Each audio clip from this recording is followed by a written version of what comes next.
Merong isang bata sa PBA draftee na mamaw maglaro sa loob ng court at kahit bata pa ay naglalaro na to sa professional league ng Qatar at parang pinaglalaroan lang niya ang mga Arabo. Kung sino ba ang batang to?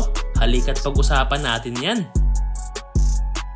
So nalalapit na nga ang gaganaping 50th PBA draft ngayong taon at kasalukuyan ang ginaganap ngayon ang PBA draft combined kung saan maglalaban-laban ang mga magpapadraft sa PBA at pinapakita ang kanilang mga kanya-kanyang skill set. Ngunit merong isang takaw pansin na isang PBA draftee dahil siya ang pinakabatang player na kalahok at yan nga si JC Cleon Cruz, isang 5'9" point guard at kasalukuyang 21 years old. Sa mga nakalipas na taon ay minsan na rin nag-viral ang batang to dahil siya ang kauna-unahang Filipino player na nakapaglaro sa Qatar Basketball League na may edad lang na 16 years old sa mga panahong yon. At kung hindi ako nagkakamali, ay noong 2021 siya nakapasok sa Pro League ng Qatar at nakakabilib nga ang batang si JC dahil nga sa edad niyang 16 years old ay nakakapaglaro na siya sa professional league. Ang both parents ni JC ay parehong Filipino, ngunit noong 2010 ay nag-migrate ang kanyang pamilya sa Qatar dahilan para doon siya lumaki at mag-aral at doon na rin siya natutong maglaro ng basketball hanggang lumakas at gumaling siya sa paglalaro. Merong skill si JC sa pagiging sharpshooter, mapa-perimeter at 3-pointer. Malawak din ang kanyang court vision at merong mataas na basketball IQ.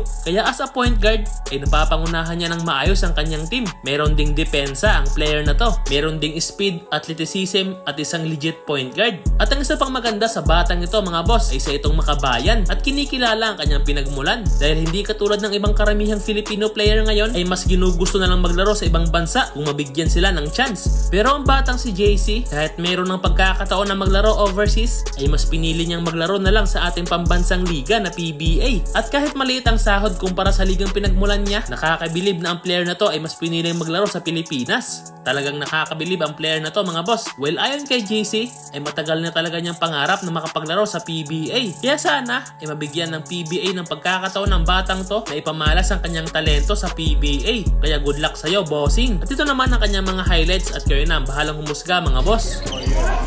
Oh yeah, go.